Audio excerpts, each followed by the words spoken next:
This is our March 20th Bowling Green Warren County Planning Commission meeting, and appreciate everybody being here tonight. Matthew, if you would call the roll, please. Commissioner Bollinger, Commissioner Cassida, Yes, sir. Commissioner Sissel, Here. Commissioner Drain, Commissioner Gay, Commissioner Graham, Yes, sir. Commissioner Ritchie, Yes, sir. Commissioner Shaw, Yes, sir. Commissioner Starks, Yes, sir. Commissioner Vitale, Yes, sir. Commissioner Volkert, Chair Warren. Yes, sir. Commissioners, you have the minutes of our March the 6th meeting in your packet. Are there any questions?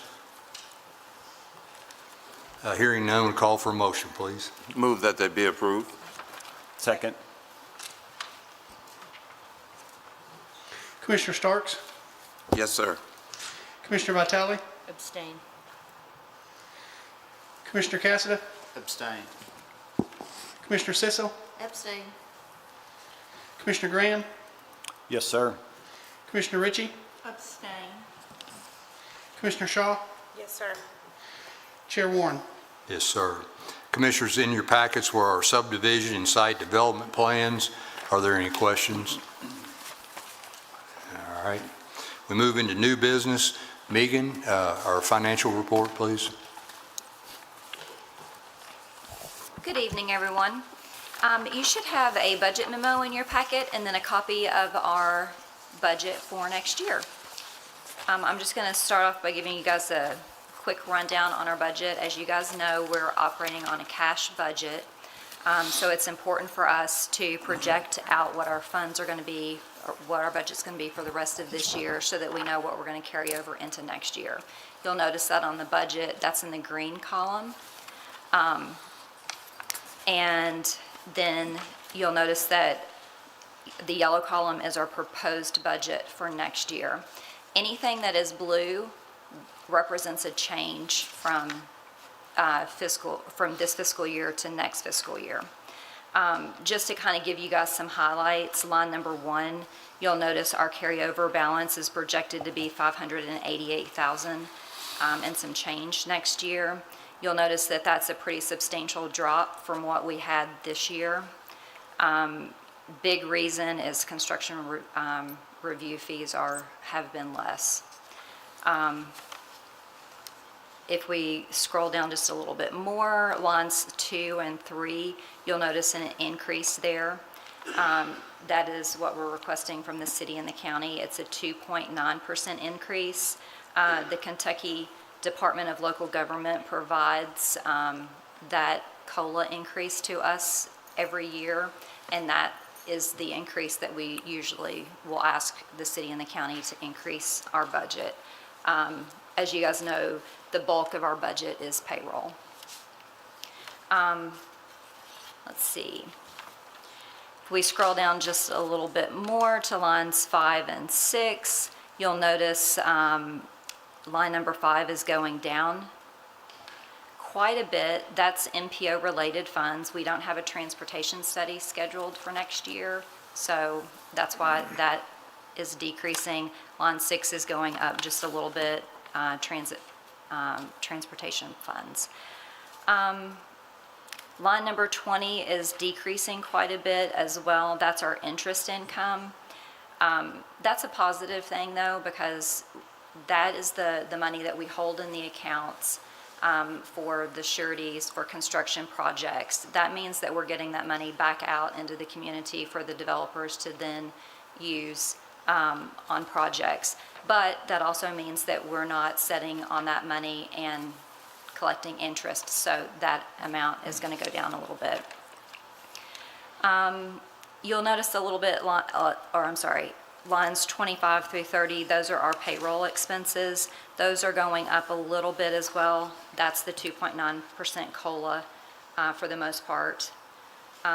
That's pretty much it on the first page as far as expenses go, at least any big changes on them. We've got several changes in our office category, some going down, like advertising's going down, dues and memberships going down a little bit, utilities equipment maintenance. Several things going down. Overall, that category is going from 131,000 down to 109,000. MPO is also, has some changes in it, but again, the big thing is we're not doing a transportation study next year, so that's the big change there. Those are really the big changes that we've got on expenses. If we want to look down, I want to make sure that we go over our capital expenditures. Several years ago, we started the operating reserves account, technology reserve, comp plan, and equipment maintenance. Those are like small savings accounts that we have each year. Typically, we never dip into those accounts, and if we do not have any expenses there, that is money that we carry over to the next year. So that truly is money, it's our savings. You'll notice this year that instead of those amounts going up, they're actually going down. To balance the budget this year, we did have to dip into some of our reserve accounts. That's what they're there for. We've set them up long time ago in case we did have a year where construction fees were down or whatever was down, we would have that money as a savings in reserve. So we are dipping into those. So that means also that carryover for the next year will be less, just as a heads up there. That's pretty much all I've got for you guys. Can I answer any questions, any comments? We had a budget committee meeting last week. Yes, yes. The budget committee met with Megan and approved it. And so this will be a final action tonight by the entire planning commission. Yep. Are there any questions, commissioners? Megan, thank you as always for doing a good job. All right. Thank you, guys. We call for a motion, please, to accept the proposed budget. I make a motion to accept the proposed budget as submitted. Second. Mr. Graham? Yes, sir.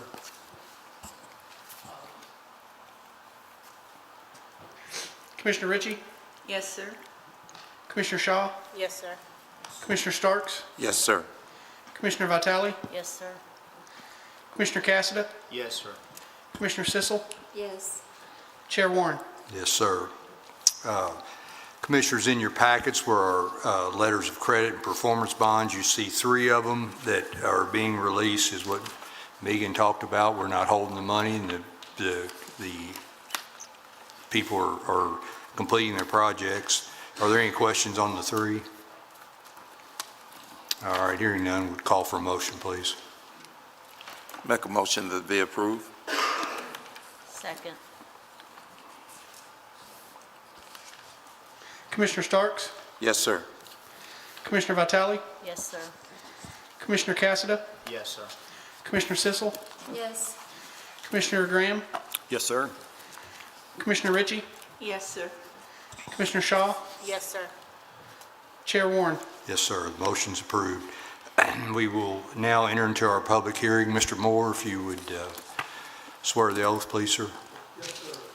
Warren, I request that you order that the record tonight include the relevant statutory and regulatory positions which come into consideration, the commission's entire file for each application on tonight's topic, and the qualifications of each of the staff witnesses. And finally, I request that you administer the oath to the witnesses. Y'all swear to tell the truth? Thank you very much. Our first item tonight is 20-2502 Flume.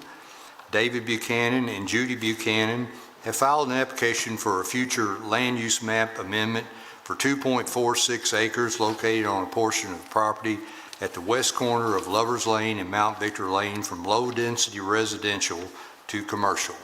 And full board, this is the full board decision. Jenny? Let me get this set up.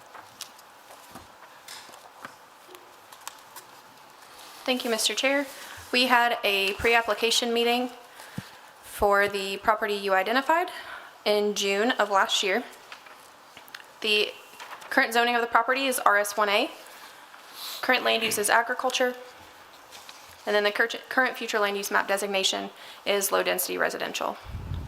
And then here are some images of the property just for reference as well, and those are found in your packets. And then we will stop back by on the site plan, which can be found in page 7 of the staff report. And the applicants are proposing to amend the flume for 2.43 acres located on a portion of the property at the west corner of Lovers Lane and Mount Victor Lane from low-density residential to commercial. If the flume amendment is successful, the applicant would later like to file an application to rezone the same area from ag to GB, general business, in order to continue operation of the existing retail floral business. The current building placement will also require approval of a variance as it encroaches into the required building setback in the Cemetery Road Overlay District. To provide additional context on this, a building permit was issued in 2023 for an agricultural building for storage of tractors and farm equipment.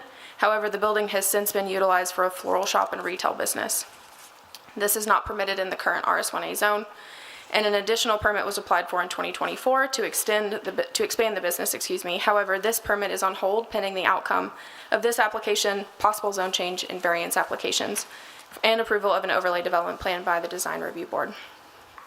And so with that, we will look to the bottom of page 1. There are some considerations that staff would like to note. And we will first look over to page 4 regarding the location of the existing commercial building under layout, lot sizes, and setbacks. So that's just a minor revision to the top of page 4.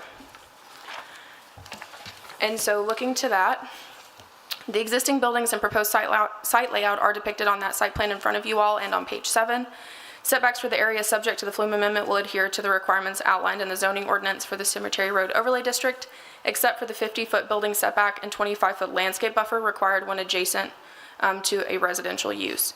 The existing building encroaches into the required setback and landscape buffer along the northwest property line and is located approximately 9 feet from the property line. If the proposal moves forward, the applicants will have to apply for and seek approval of an overlay development plan and variance for the existing structure to remain in its current location. The next point we will look to is regarding the loss of prime farmland, which is lower down on page 4. Under prime farmland, in that the area proposed to be rezoned is designated as prime farmland and farmland of statewide importance. The next consideration we will look to is regarding the building materials, which is a correction on page 5 under building materials review.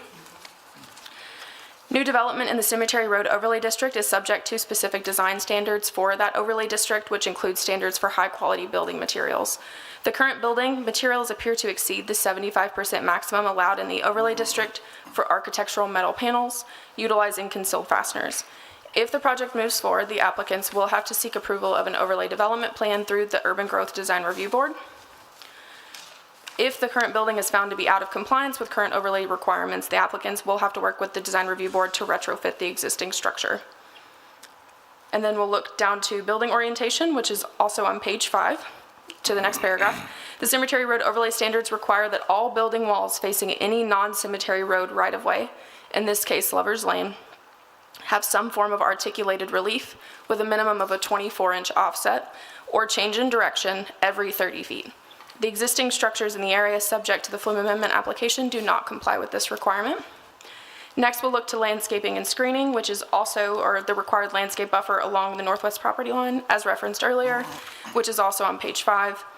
And if the development moves forward, the property will have to be landscaped in compliance with the requirements of the zoning ordinance in Cemetery Road Overlay District. As mentioned earlier, with exceptions noted regarding that required 25-foot landscape buffer along the northwest property line, and the existing structure encroaches into that required landscape buffer. And so with that, we'll look back to page 1. And we would just like to note that staff found the proposed flume amendment to be in agreement with some of the applicable review criteria outlined in LU 1.1.4. The Planning Commission should determine if the development is compatible with the surrounding area, given those considerations as discussed. With that, staff's recommendation is for approval, pending public hearing testimony and discussion of those items. And that's all that I have, but I'm happy to answer any questions. Thank you very much. Thank you, Jenny. Commissioners, any questions for staff? So this is probably a question generally for staff. If I understand this correctly, this is a bit of a zone compliance issue, and I think maybe the heartburn here is if we approve this, let me ask it this way. Is there a way to only give this particular business the opportunity to move forward as a nursery slash floral retail, but you haven't given blanket approval for another owner and another use with these building materials, et cetera? I think those can be addressed, and Rachel may want to chime in, but those use considerations are addressed in those development plan conditions, or preliminary development plan conditions, excuse me, that would then obviously be discussed in further detail at the zone change, but they have limited their uses to retail floral sales and uses associated with the existing tree farm. So would they, and Hamp, you may need to chime in here a little bit, will they be able to, it sounds as if, as I listen to this, there's a lot that they're going to have to do in order to continue to operate this as a nursery if they want to do nursery retail on this site. So they're not going to be in compliance with the overlay district. They're not going to be in compliance with the exterior building materials. And if we give latitude to that, we've given latitude for virtually anyone to build on that site with these building materials that we're approving or giving them latitude to move forward with. Is there a way to restrict that to only this occupant? Yes, it's in So number 2 does that? number 9. Yes. 2 and 9, just, Yes. so if someone else buys this, none of this applies, correct? Correct. So number 9, the preliminary development plan condition reads, in the event the property ceases its floral sales operation for a continuous period exceeding 6 months, developer grants the City County Planning Commission staff the limited power of attorney to modify and/or revert the property's future land use map designation back to low-density residential without the necessity of an advertised public hearing. Like it a lot. Now, what if it changes owners? Same? I would, and that may need to be addressed in terms of the phrasing, but it sounds as if we have it covered in terms of restricting the permitted uses. Good job of thinking of that as you go forward. And it may be worth clarifying in number 9 as well, and maybe this is a question for the applicant here in a little while, if it was also their intent that the Planning Commission have power of attorney to revert the zoning back to its current RS1A designation, not just Yes. of changing the future I land use I map. think that would be much more appropriate. At least it would give me peace of mind as well. Thank you, Mr. Graham. Commissioners, any other questions for staff before we hear from the applicants? I have one question, and Yes. this may need to be addressed to the applicant. The type of 4,000 square foot structure, is this like what type of structure is this exactly? Style-wise? Style-wise is in the architectural style. I mean, the existing structure, and we can look back at the photos. Hopefully we, That was it right there, wasn't it? It's a barn essentially, Is it a- right? no, that's not necessarily the building that's associated with this use. okay. And it's not in these photos, but in terms of reference, the image would be for the building that's further back on the property. On the site plan, it's these larger structures right here. It's difficult to identify the style, and that may be something that the applicants would, it's more of a barn, metal Okay. pole barn, Okay. for lack of a better term. All right, thank you.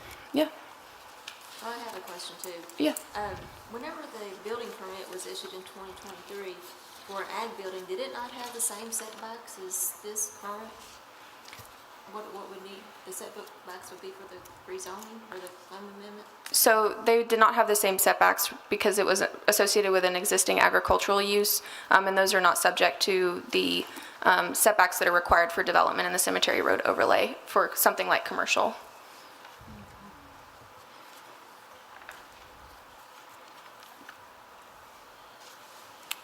Commissioners, any other questions for staff? Thank you very much, Jenny. Thank you. Is the applicant here or their representative?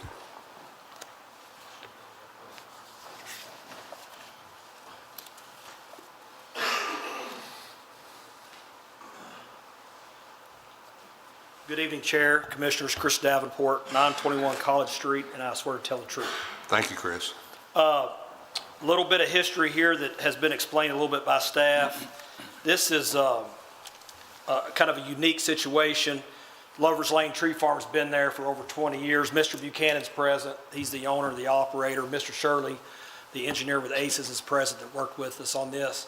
They've been operating for over 20 years. I was a little bit surprised when I got a phone call on this that selling flowers isn't an ag. And the reason the staff tells me it's not ag is because the flowers aren't grown there. So they started selling flowers a couple years ago along with trees and the different things that they sell there. Didn't realize that there was a distinguishment in the ordinance about that. So this is a case where we're trying to get them into compliance so they can continue to sell the flowers that they've been selling. I'm going to kind of try to highlight that this is a little bit of a mixed bag for Mr. Buchanan. That if he gets the spoils of continuing this floral operation, it's going to come with some significant hang-ups for him. So it's not all positive, and I want to accentuate that in a minute. The first thing I want to point out is it's not the entirety of the tree farm. So if you look at the plat that we have up here, it's just the shaded areas. So I think it's like 2.4 acres is subject to the refluming. The property's much larger than that. The reason why only this portion is subject to the fluming is it's the area where the floral operation is intended to continue, and then it has to have frontage. You can't just have an island of a retail that has no way to get to it besides helicopter. So they've got to eventually rezone and reflume the driveway. Now the biggest hang-up for Mr. Buchanan is, in the ordinance, there's no provision for a gravel access road to a commercial building. Doesn't exist. That's going to have to be paved. I mean, full stop, okay? Another kind of hang-up that we've talked about, actually a very big hang-up, is that the overlay requirements, to your point, Mr. Graham, and I guess I want to, you made the statement, if we approve this that's not consistent with the overlay materials necessarily, are we bound to approve other applications? The point I want to make is you can't bind the overlay district. So if you reflume this and then you rezone this, Mr. Buchanan has hay to haul with them. He has to go in front of that board and ask for any variances or whatever's necessary for this.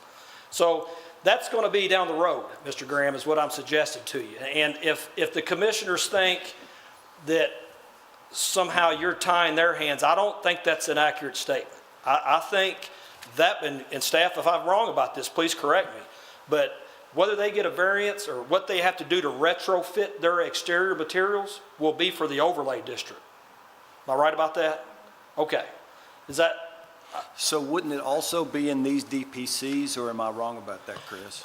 No, the reason for that is if I'm trying to think of a recent application where this has come up. Typically, staff tells me, don't put in development conditions what's required by the overlay district. I see. It's redundant. You're going to have to go to them and satisfy them at some point, if that makes sense. So just like we no longer, for instance, we don't put, I'm trying to think of what things we used to put in DPCs we don't put anymore. Concrete driveways. Or that we would meet, yeah, those things that are required anyways, we don't typically do that.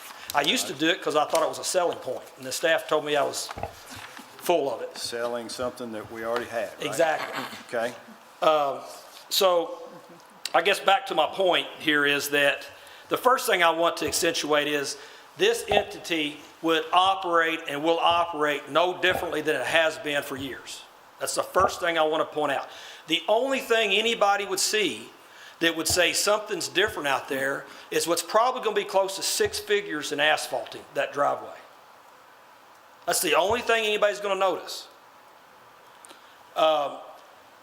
The other point, and staff has hit it, when we were going through this, the staff made the same point you did, Commissioner Graham, and that is, it's the slippery slope argument, right? That's the argument.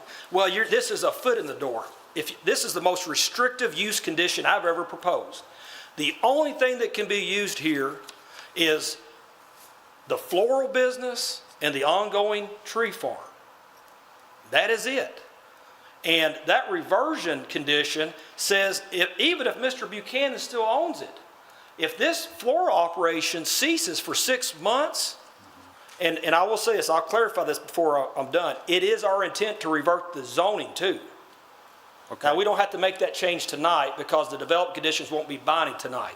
But if this passes and I come back here for Mr. Buchanan, that condition will say there will be a reversion in the flume as well as in the zoning class, I like that a lot. okay? And back to my overlay district. If we can't get approval by the overlay district and we can't retrofit, that's going to cause a problem in the operations. And if we have a problem in the operations for 6 months, this is an automatic reversion. Okay. I don't think I've ever proposed a flume reversion. This is a very unique circumstance, and we all recognize that, frankly. And that's why that is so restrictive on Mr. Buchanan's part.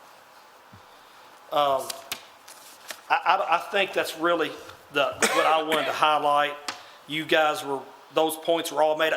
Commissioner Sissel, you had a really good question about the setbacks, because to me that sounds a little confusing.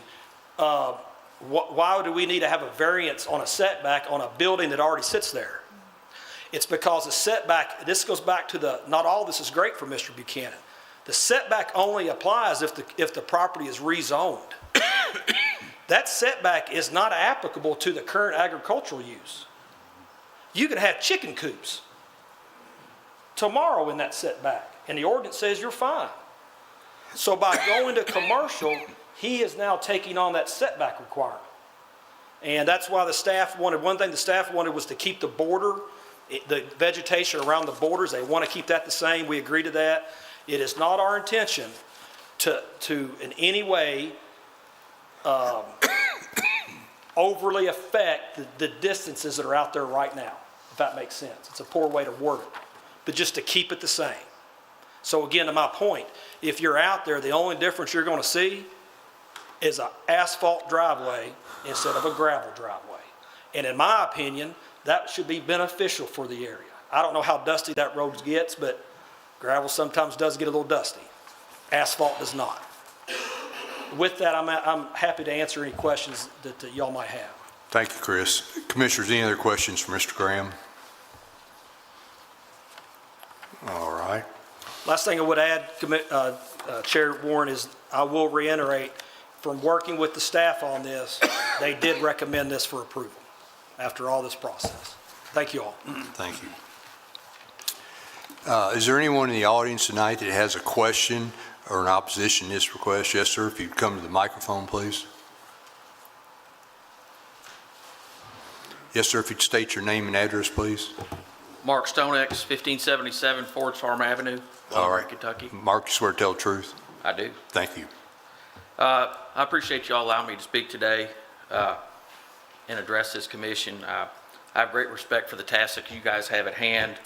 I respect the process and admire that. I know it's not an easy task. I'll be brief and try not to be redundant. We didn't put this thing. Everybody has 3 minutes, okay? Okay. All right. Yeah. My wife and daughters and I live at 1577 Ford's Farm. My wife and I are both retired public servants with a combined 30 years apiece, so a total of almost 60 years of public service. My life savings is tied up in my home. I built my wife's dream home right there at 1577. Everything I have is right there. And I've lived in Briarwood and Mount Victor community for over 45 years. When we were looking at this piece of property, this parcel, and talking to everybody about it, I looked at the future land use map. I have a background in city and regional planning. And I was fortified by the fact that the future land use was low density residential. I love that idyllic community, the tree farm and all that kind of stuff. And I want David, I want everybody to succeed. I believe in capitalism and all that kind of stuff. But I also want to preserve the legacy, my financial legacy, and the investment that I have in my home. Is we've got several people from the area, they want to too. If we could meet all those goals simultaneously, I would like to see it, but I just want you to take that into consideration. You have a huge 48-acre, executive residential luxury homes over there that have just been built in the last 4 or 5 years. And I just want to make sure that when we talk about commercial, general business and all that kind of stuff, we realize that what that does to people that have mortgages or a huge portion of their investment portfolio wrapped up in a piece of property that is supposed to be my life estate. I mean, I plan on going out of their feet first. So I just want everybody to take that into consideration. I want everybody to continue to be as successful as they can, but I want everybody to understand that we as citizens of Burr Rock Homeowners Association, we want everybody to understand that this is very important to us, and we want to support this process. However, we want to have our interests, and I believe it's incumbent upon the chair and the commission to protect my property as well as the applicant's property. All right. Thank you. Thank you, Mr. Stonix. So we've heard from this individual regarding property values. Is there anyone else here that has a comment or a question? Yes, sir.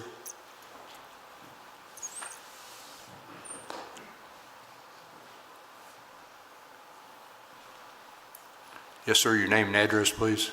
Yes, my name is David Galvin. I'm at 1614 Ford's Farm Avenue. Swear to tell the truth. I do. Mr. Gelman. I'm all for the successful business that's there. I've patronized it. I just have concerns because I purchased that lot, which, you know, was a pretty big financial, for me, for my family, with the knowledge that, you know, we had a backyard that was a tree farm. The monies I spent there, my worry is that, you know, we change this to commercial, and I wake up and there's a construction site in my backyard for a big metal building or a driveway or a dumpster pad, and I have to live with that, and my property values will definitely suffer. My ability to resell that will be very, very much encumbered, and I bought that lot because of what was there. I'm not anti his business. I want them to be successful, but my biggest fear is that those things, by changing that, it gives someone the opportunity to do that, not so far from my very narrow backyard. I'm right along the fence line. I can't get any closer to that property other than the ones a few spaces down. Right. So I just want to reiterate that. I love our community, and we're good neighbors to the business there, and I want them to be successful. But I just am fearful because there has been things that have popped up over there that we didn't know about till after the fact, and that's my fear that will continue. All right, thank you. So we've heard from two folks in the audience tonight regarding property values. Is there anyone else that has a comment that's something different than the value of and we respect the value of the property, have something else different to add? All right. Commissioners, any questions?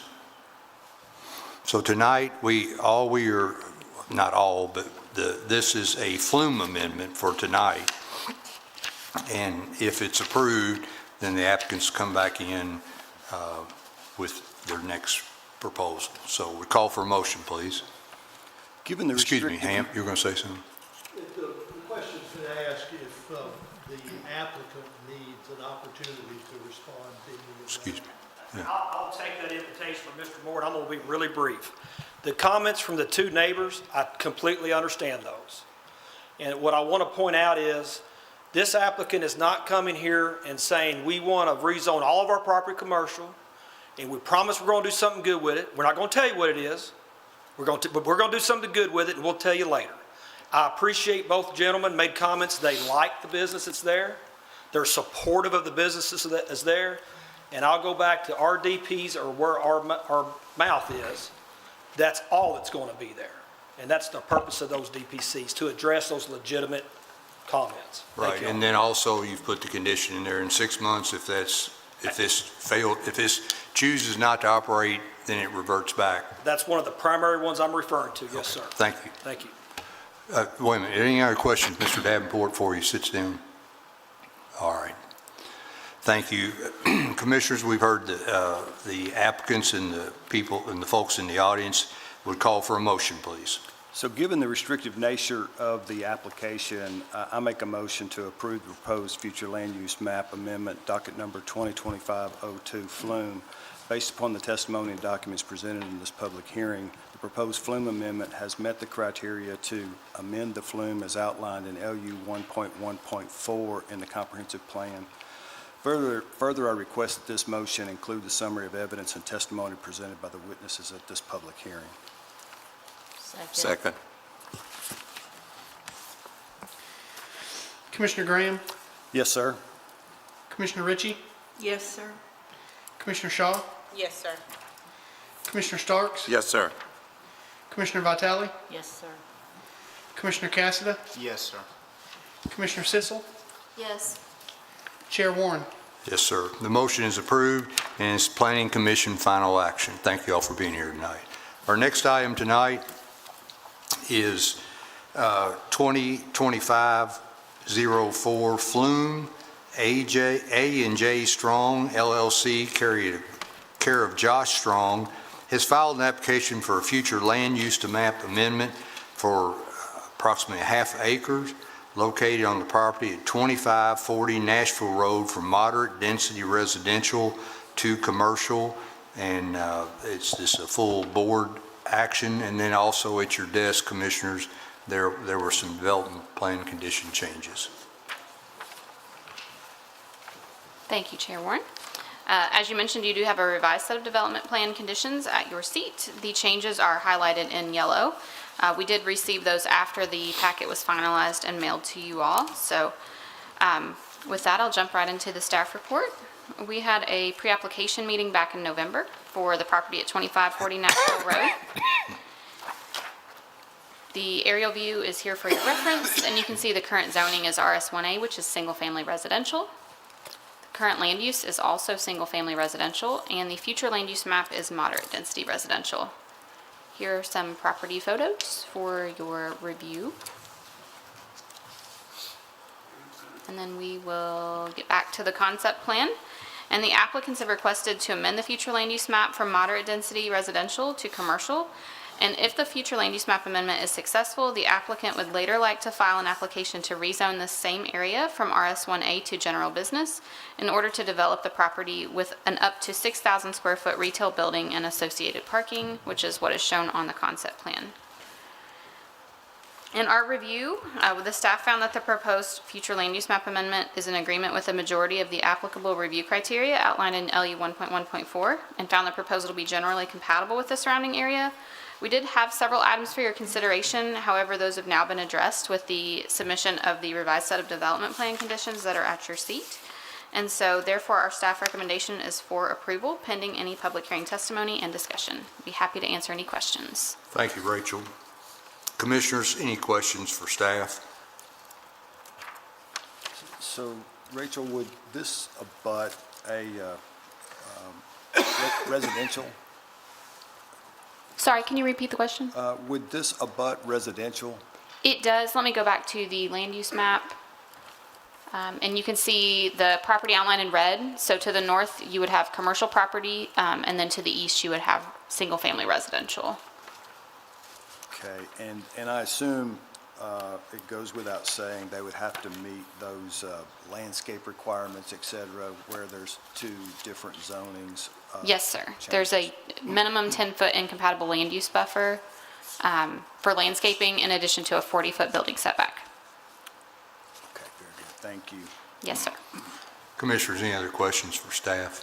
Do we know what type of business may be there? I see the ones that are excluded, but do we? They've just stated it would be a retail business, but the applicant may have more information on that. What's the status for billboards being on this property? So that was the original request. You may have seen some of that referenced in the pre-application meeting notes, and as well as some of the staff feedback. But after quite a bit of discussion with the applicant at our recommendation, they did remove that from their request. Thank you, Ms. Sissel. Any other questions? All right. Thank you, Rachel. Thank you. Is the applicant here or the representative, Mr. Davenport? Yes, sir. Chair Warren, Chris Davenport on behalf of the applicant. Jason Smith, the engineers here with me as well. To pick up on your question, Commissioner Sissel, my client owns this property. He recently bought it. This house has been kind of in bad shape for a while. I think it's been a point of some code enforcement in the past, some vagrancy in the past. And his original intent and his original request was, he did want to rezone this ultimately HB.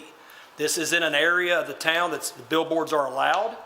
This is an area that is far enough from any existing billboard that it could have satisfied that request. But to be completely frank, in working with staff through this, the staff was pretty ardent that given the proximity of the residents, as you've talked about, Mr. Graham, they just could not recommend an HB zoning with a billboard. And I tried every which way to Sunday. I suggested height restrictions and one side face and not instead of two, and the staff was pretty resilient in that, and sometimes I know when I'm beat. So we backed up, and we will not be asking for HB. If the flume is changed, we're going to be asking for GB. And if you look at the use map there, I think given the frontage on Nashville Road, the majority of the commercial uses out there are actually HB. But we're going to be asking for GB, and we're actually, in my opinion, going to be asking for, I guess, what I would call GB light, or maybe NB plus. The main differences between neighborhood business and general business, there are a few. One is general business can typically have they can have up to 10,000 square feet. You'll see that our restriction caps the building at 6,000. By way of comparison, neighborhood business, you can do up to 4,000 square feet. So we're basically, the building we're proposing is going to be a little bit bigger than a neighborhood business would allow, but barely over half of what general business would allow. The second big difference, in my opinion, there's a few uses that are allowed in GB that are not allowed in NB. Fuel cells, multifamily housing, and drive-throughs. And you can see in our use restrictions, we've eliminated all those. So the point being, and Rachel may come up with a few more uses, but at least in my opinion, those are the more intensive uses that are not allowed in NB that would be allowed in GB. So the goal here is, working with staff, they encouraged us to bring the intensity down in a way that has a less impact on those properties to the back. And I think we've done that. We've gotten rid of HB, and with getting rid of HB goes away billboards. We've gone to GB, and we've gotten rid of the drive-throughs that have speakers that can be a problem for homes. We've gotten rid of fuel cells, which can be aggravating. And we've restricted our hours to 7 p.m. at night. So not even 10 p.m. We've gone down to 7 p.m. The other things we've done very recently is they wanted us to further kind of say that we're going to shield any sign by our building. So we've agreed that the location of the sign will be in the front, and it's not going to have LEDs, external illumination only. The sign is reduced. We're not even going to have wall signs on the side or rear facade of the building. The last thing, to your point, Commissioner Graham, they noted that there is currently a privacy fence, and so we've agreed to maintain that, keep that in place. So all that is to say, my client had some different plans for this property he purchased. Those requests have been changed dramatically due to the staff's position on this and my client's willingness to listen and I think be reasonable on this. And with that, they did recommend approval. So I'm happy to answer any questions y'all have. Thank you, Mr. Davenport. Commissioners, any questions for Chris? Chris, am I overlooking it, the sign that you're, oh, it's a monument style sign, correct? Monument style, external illumination only. I don't have, maybe, it's pretty low sign too. I don't recall exactly what we agreed to, but 5 feet in height. Okay. All right. Any other questions? Thank you, Chris. The one thing I will add, there was a question. My client's in the retail furniture business. So there's a very good likelihood that's what this is going to be. But obviously, any use is not prohibited would be allowed, but that's at least in the short term the intention. Thank you. Thank you. Is there anyone in the audience tonight that has a question or opposition to this request? All right. So this is a Flume amendment, and would call for a motion, please. I make the motion to approve the proposed future land use map amendment, docket number 2025-04 Flume, based upon the testimony and documents presented in this public hearing. The proposed Flume amendment has met the criteria to amend the Flume as outlined in LU-11.4 in the comprehensive plan. Further, I request that this motion include the summary of evidence and testimony presented by the witnesses at this public hearing. Second. Commissioner Starks? Yes, sir. Commissioner Vitale? Yes, sir. Commissioner Cassada? Yes, sir. Commissioner Sissel? Yes. Commissioner Graham? Yes, sir. Commissioner Ritchie? Yes, sir. Commissioner Shaw? Yes, sir. Chair Warren? Yes, sir. The motion's approved and it's Planning Commission final action. Our next item tonight is 2025-08 Z County Handy Homes LLC, care of Jeff Anderson, has filed an application to rezone 9.66 acres located on a portion of property at the northwest corner of Ralph A. Young Road and Mount Olivet Road from Ag to RE Residential State with the General Development Plan. Jenny? Thank you, Mr. Chair. We had a pre-application meeting February 13th of this year for the property on the corner of Mount Olivet Road and Ralph A. Young Road. Here is an aerial shot of those rough approximate boundaries of the zoning. Existing zoning, or current zoning, is ag. Current land use is agriculture. And then the future land use designation is rural density residential. And then here are some images of the property for some context. And then here is their site plan or concept on page 7. They are proposing to rezone 9.663 acres located at the northwest corner of Mount Olivet Road and Ralph A. Young Road from ag, agriculture to RE residential estate in order to create 9 building lots. So looking down, ag is the original zoning for the property. And then at the bottom of page 1, we have just a couple of points of consideration for you all. So they are relating to the proposed minimum home size and lack of a garage requirement, and that will move us over to page 3 under the surrounding architectural features. Structures in the area range from 1 to 1.5 stories in height and are a mixture of agricultural and single-family residential in character. Home sizes in the area range from 911 square feet to 3,120 square feet. The median home size is 1,832, and the average home size is 1,793 square feet. Approximately 71% of the homes have a garage, either attached or detached, and the applicants are proposing a minimum home size of 1,300 square feet of heated and cooled living space in DPC number 4, and then this is around 500 square feet below the median and average identified for the area, and there is nothing in the DPCs requiring that any of the proposed homes incorporate a garage. With those considerations, we'll look back to page 1. The proposal does comply with the majority of the criteria assessed in the review process and is generally compatible with the surrounding area. And with that, staff's recommendation is for approval pending public hearing testimony and discussion of those items. And that's all that I have, but I'm happy to answer any questions. So Jeannie, if I understand correctly, they could build 1,300 square foot, no garage, vinyl siding, and split face block for the foundation. Am I correct on all of those? Sounds about right, yes, sir. All right, thank you. Yeah. Any other questions, commissioners? All right. Thank you. Is the applicant here or their representative, anything you would like to add? Oh, if you'd come to the microphone, please, sir. Yes, sir. If you would state your name and address, please. Jeff Anderson, 723 North View Court, Bowling Green, 42101. All right. Mr. Anderson, you can tell the truth. Yes, sir. All right. Thank you. Commissioners, any questions for Mr. Anderson? So, Mr. Anderson, my primary concern here is compatibility. Your application is for significantly less square footage than the surrounding area. It doesn't have a garage. It allows 100% vinyl siding and split face block. Are you open to amending those development plan conditions? If I may speak for a second, if you may or may not have visited the area, but on Ralph Young Road, if you're pulling down Ralph Young to the right, all those are vinyl siding, 412 pitch, I'm guessing, not a 612 like we're proposing. Most of those do not have split face block, they're smooth face. Some of those have garages, some of them have a one-car garage, some of them have a detached garage.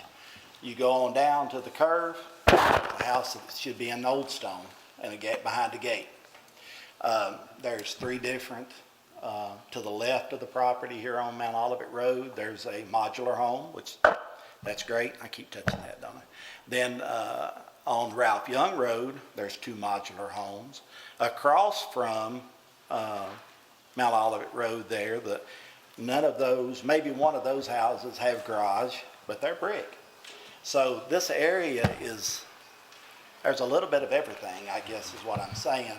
The problem that we are having as builders in the county is affordability. So we're trying to get the affordability where people can afford the house, and we're not opposed to, putting a garage on there if they want to later, if they want to do a detached garage. We're just trying to get people in for an affordable price is our thinking behind trying to get this done. Okay.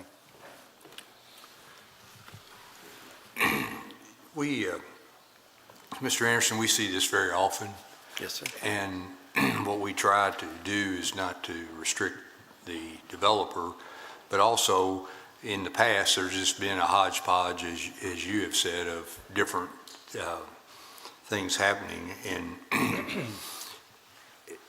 would you be open as a development plan condition to this 1,300 square feet as to have a attached garage to each home? I would be open to it. I would rather not. Right. But I would be open to it. Would you all be open to maybe no garage homes on Ralph Young and garage homes on Mount Olivet, or vice versa? I mean, can we split it up some like that? No, I think what we is try to make it uniform Yes, sir. and make a nice product, which I'm sure you're going to do. Yes, sir. But where we don't look back in 10 years and somebody, exactly what you said today, that there's this, and this, and then there's a 4,000 square foot home right next to it. Yes, sir. Since 2019, we have been doing these small developments around the area, Mount Olivet Gherkin, another one on Mount Olivet Gherkin, Gherkin Road, Lodge Hall Road, all of those have had garages. Okay. We're just trying something a little different, and if it So takes you would that you to would be get it you would be passed, open to adding a one-car garage to each of the 9 homes? but not limited to it, maybe a two-car. Yeah, yes, sir. Yes. But a DPC requirement of one-car garage? Yes, sir. Okay. Commissioners, any other questions for Mr. Anderson? I have one, Chair Warren. Mr. Anderson, what percentage, if you know, would the homes have vinyl exterior?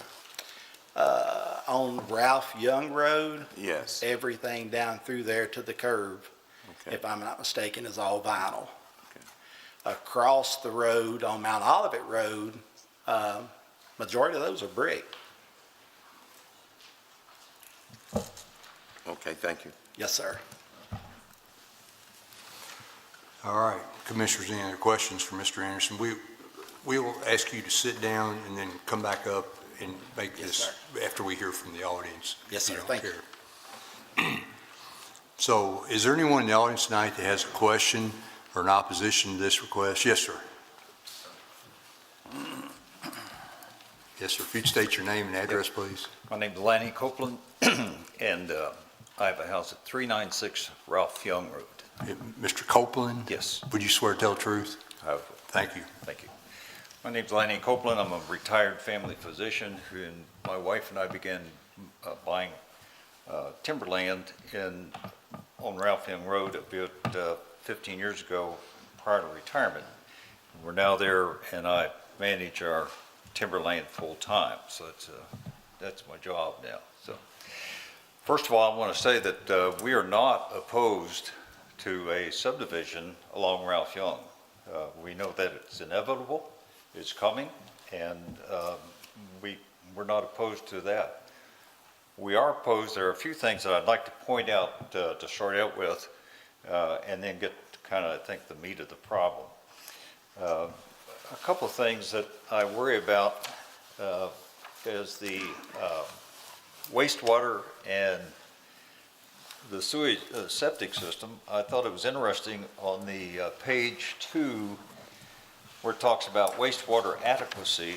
I assume that each house is going to have a septic system. This reads that proposed lots will be served by an, which is one, on-site septic system. And I'm not aware of that, but I bring that out. Secondly, on the soil suitability, there is a tremendous push now in the state, as well as our country, about water and water safety. And, you know, we see these homes being built out here, not limited to here, but other places as well, where it says that the somewhat limited or very limited regarding soil suitability for septic tank absorption. So that is worrisome. Third thing that I would be worried about, having seen a number of cars take out mailboxes and run through yards on that curve with the houses that border Garrett Hollow, or Ralph Young, Mount Olivet Road. I think there would be some concern from a traffic standpoint of people coming east, turning in, say, to the middle lot, and someone behind them not necessarily seeing them on that curve. So I bring that up. And that is, that's actually, if you look at slides 9 and 11, you can see that curve. The other thing too I'm concerned about is, do we have 250 gallons per minute for fire service out there? Our water is county water, but the pressure's relatively low. The biggest thing I would like to talk about and address is the size. Dr. Copeland, you got one more minute. Okay. Size of the house. No less than 4 times they've mentioned the concern about 1,300 square feet and no garage. In the Serenity Estates subdivision was built about 5 years ago. On 12 houses I looked at, the size is 1762 to 2618 square feet. So in effect, theoretically, homes could be built half the size of what they are in a nice subdivision right down the road. So I would really speak against that size. It needs to come up. And when there's not a garage, things tend to gather out in the front yard and then the driveway. So that would be Thank you very much. Dr. Copeland brought up the septic system, traffic, and then the size of the homes compared to others in the area. And maybe staff could explain the septic. Yes, so, apologies, I guess, on maybe the wording of that, but it would be one septic system per lot to be coordinated and approved by the health department. So it wouldn't be one for all of the proposed lots. That's what I assume. And then- I would like to clarify one other thing. We built a house there 6 years ago. It's not vinyl siding, and it's on the corner as Ralph Young dog legs, and it is not vinyl siding. So just for clarification. All right, thank you, sir. And one more thing on the fire flow. Yeah. We do have confirmation from Warren County Water that there is at least actually 600 gallons per minute available in this location, and an additional fire hydrant will have to be installed if this were to move forward to meet those requirements.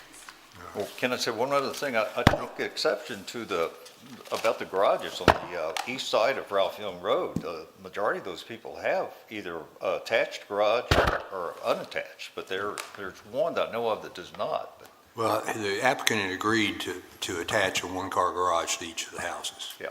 Okay, thank you, sir. All right. Is there anyone else in the audience tonight has a question or opposition to this request?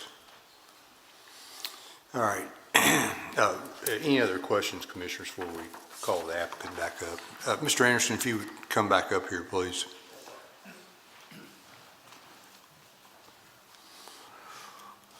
Mr. Anderson, you agreed, a development plan condition to add a one-car garage, a minimum of one-car garage to each of the 9 homes. Yes, sir. And we'll add that to DPC number 1.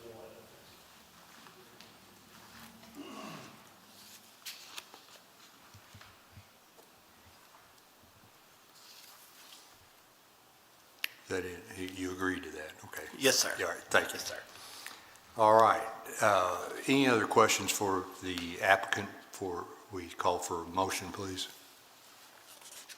All right, hearing none, commissioners would call for a motion, please, for the general development plan conditions.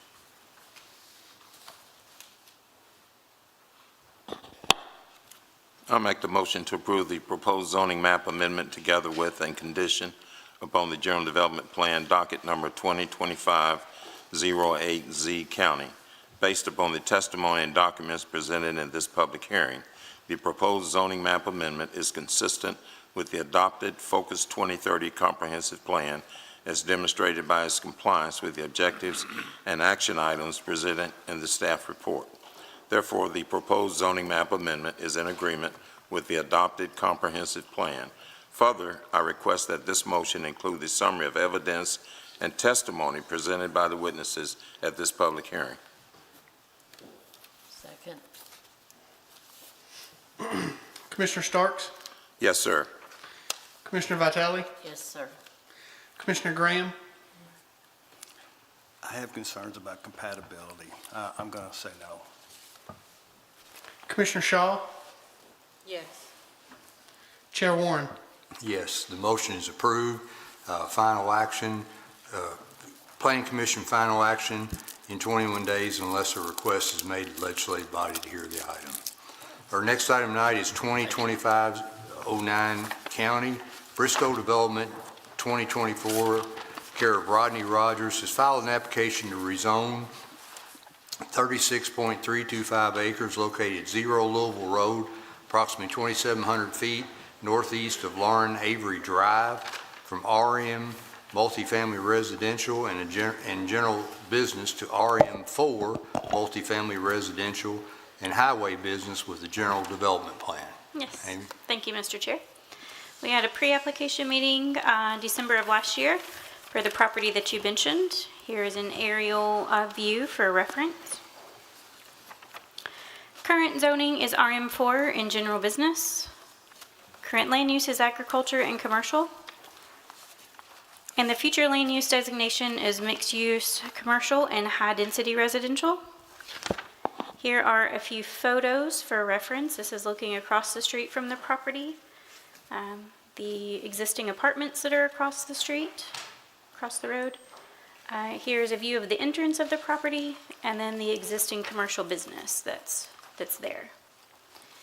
And then there are 2 site plans in your packets, one for the multifamily portion and then another for the commercial portion of the property there. And again, the applicants are proposing to rezone from RM4 in GB to RM4 in HB in order to develop the property with a maximum of 520 multifamily residential units and a 2-story commercial and multifamily structure. If we look under the development history, the larger tract was rezoned to RM4 in 2022, and a development plan amendment was approved for this same area in 2024, if you recall that. And at 6067 Louisville Road was rezoned in 2014 to RE and again rezoned in 2017 to the current GB designation. And at the bottom of the page, the proposal complies with majority of the criteria assessed in the review process and is generally compatible with the surrounding area. Therefore, the staff recommendation is approval pending any public hearing, testimony, and any discussion of any items this evening. That's all we have for staff report. Happy to answer any questions. Thank you, Amy. Commissioners, any questions for staff regarding this proposal?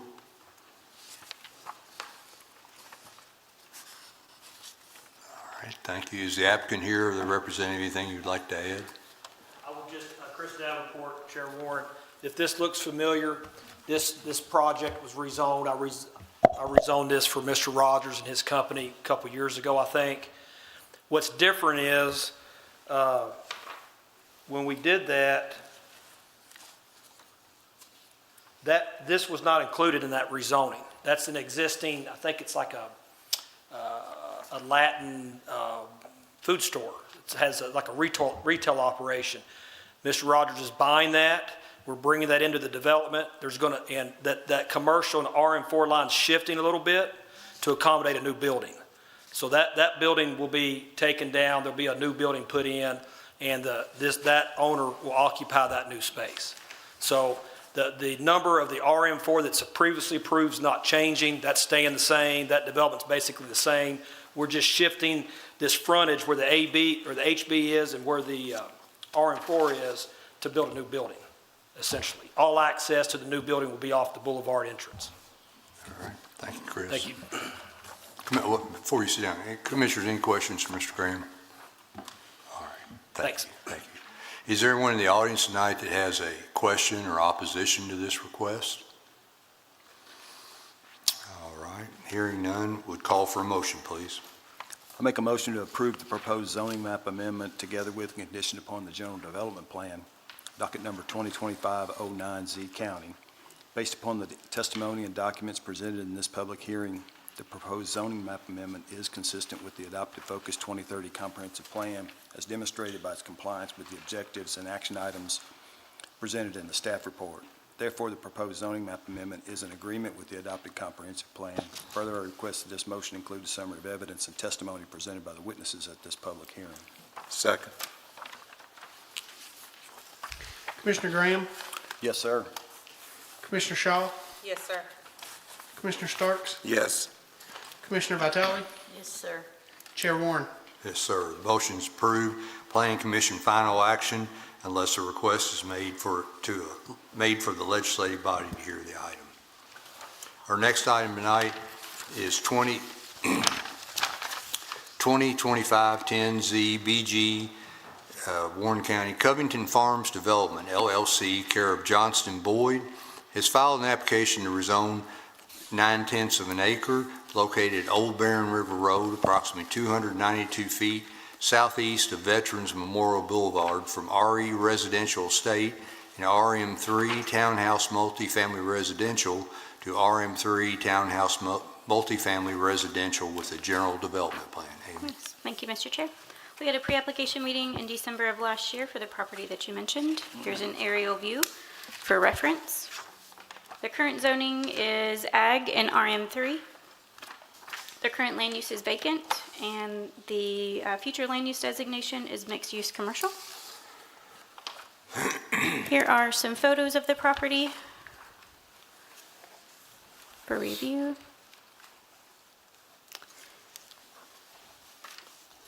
And then there is the supplied site plan for reference. And again, the applicants are proposing to rezone from Ag and RM3 to just RM3 in order to develop the site with the multifamily housing development consisting of 16 dwelling units. Under the development history, if you'll recall, this body did approve a flume amendment from moderate density residential to mixed-use commercial in January of this year. Looking below, at the bottom of the page, staff has noted considerations relating to open space. If we look at page 3, halfway through the page, the minimum amount of open space required in the proposed RM3 zone is 20%, though the applicants agreed to provide a minimum of 25% open space in DPC number 8. There are no formal open space areas or amenities that are planned for the site. So back to the first page, the proposal does comply with majority of the criteria assessed in the review process and is generally compatible with the surrounding area. Therefore, the staff recommendation is approval pending any public hearing, testimony, and any discussion. Thank you. Welcome. Commissioners, any questions? All right. Hearing none, is the applicant here? Anything that you would like to add? Chris Davenport, as Amy said, this was before you by a flume amendment back in January. Same conditions are proposed tonight that were up for discussion, at least to review that night. I will point out that our density proposal of 17.18, I think compares very favorably to the two existing multifamily developments on the same road, which come in at 18.03 and 23.19. Thank you all. Thank you. Chris, could you very quickly comment on the open space? Help me I understand think that. I probably mentioned that in January as well. Now, I will say, in the staff report, there's a mention that the open space minimum is 80%. That's a typo. 80% is the maximum lot coverage. Minimum open space is 20. I think we've obligated ourselves to 25. You know, when I bring large multifamily developments, it's becoming commonplace to see recreational parks and some amenities like that. Given the size of this project, that's just not possible. I will say that when we build out our housing stock, we do need that variety. And when we can use parcels like this, I do think it makes sense. So you're committed to the 25% open Yes, sir. space? All right, very good. Thank you, Chris. Is there anyone in the audience tonight that has a question or an opposition to this request? All right, hearing none, we call for a motion, please. Make a motion to approve the proposed zoning map amendment together with condition upon the general development plan, docket number 2025-10Z, BG County, based upon the testimony and documents presented in this public hearing. The proposed zoning map amendment is consistent with the adopted Focus 2030 comprehensive plan as demonstrated by its compliance with the objectives and action items presented in the staff report. Therefore, the proposed zoning map amendment is in agreement with the adopted comprehensive plan. Further, request this motion includes summary of evidence and testimony presented by the witnesses at this public hearing. Second. Commissioner Graham, Yes, sir. Commissioner Shaw, Yes, sir. Commissioner Starks, Yes. Commissioner Vitale, Yes, sir. Chair Warren. Yes, sir. Motion is approved and is Planning Commission final action. In less than 21 days, a request is made to the legislative body to hear the item. Our next item tonight is 2015 11Z County DUO KY LLC, care of D.B. Allen, the applicant, and Perry and Sherry Knoll, the owner, have filed an application to rezone 7.25 acres located at 6106 Old Scottsville Road and 260 Horace Johnson Road from Ag to RE Residential State, from Ag and RE Residential State to RS1D, Single Family Residential with the General Development Plan. Thank you, Chair Warren. We had a pre-application meeting back in November for the property you just referenced, located on Old Scottsville Road and Horace Johnson Road.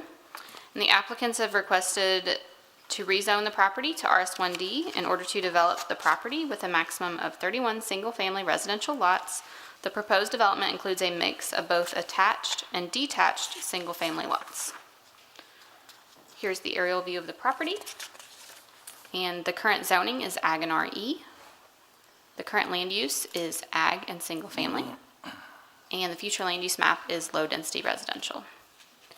Here are the property photos.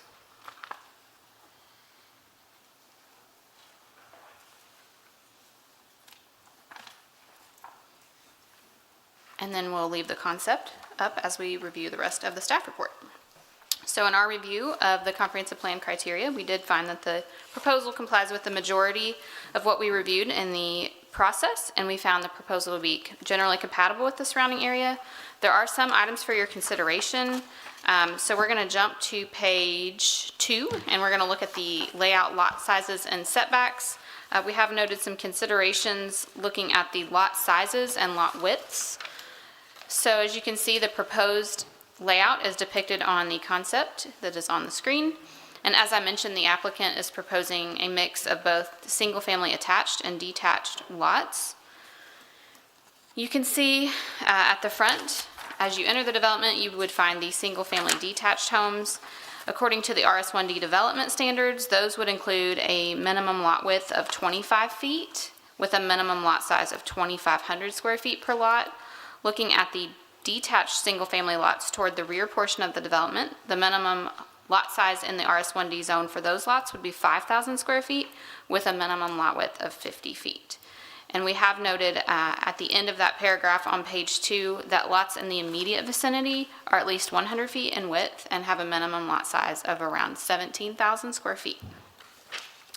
Jumping over to page 3, looking at the proposed density, within 1,000 feet of the property, densities range from 0 to 5 dwelling units per acre, with an average density of 2.31 dwelling units per acre. The proposed density is 4.28 dwelling units per acre, which is more than 1.5 times the recommended density outlined in HN 1.2, which would be a maximum of 3.47 dwelling units per acre. And then below that, we have a couple of items for your consideration, looking at the minimum home size and garage requirements. So under the surrounding architectural features, we've noted that within 1,000 feet of the proposed development, but located outside of Dove Point and Breckenridge subdivisions, that home sizes range from 1,125 square feet to 3,166 square feet, with a median home size of 1,565 square feet, and an average home size of 1,665 square feet. Roughly 73% of homes have a 2-car garage, and the development plan conditions for Dove Point require a minimum home size of 1,200 square feet with at least a 1-car attached garage. And I guess just for reference, if we go back to the map here to point out, Dove Point would be located up here, and then Breckenridge would be to the south in this general area here. So Breckenridge requires a minimum home size of 1,600 square feet, in addition to a 2-car attached garage, and the applicants are proposing that each single-family attached residence will contain 1,100 square feet of heated and cooled space, in addition to a 1-car attached garage, and that each single-family detached residence would contain a minimum of 1,400 square feet of heated and cooled space with at least a 2-car attached garage. And the proposed minimum home size for both home types is less than the median identified within the area, or within 1,000 feet, and less than the minimum home sizes that are required for Breckenridge.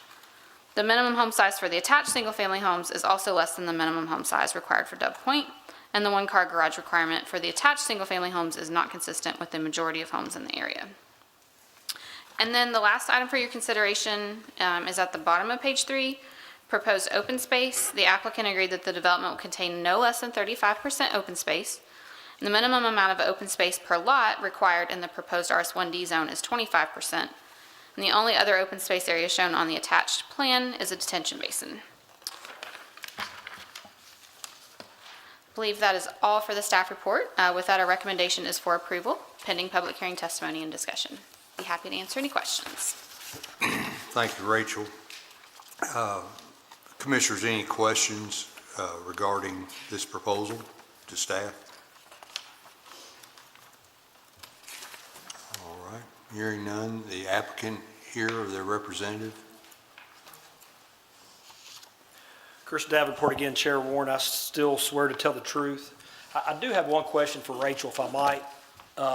Rachel, since we don't put the density maps in the report anymore, and I did not look this up today, you mentioned that the density in the area, there's one at 5 units an acre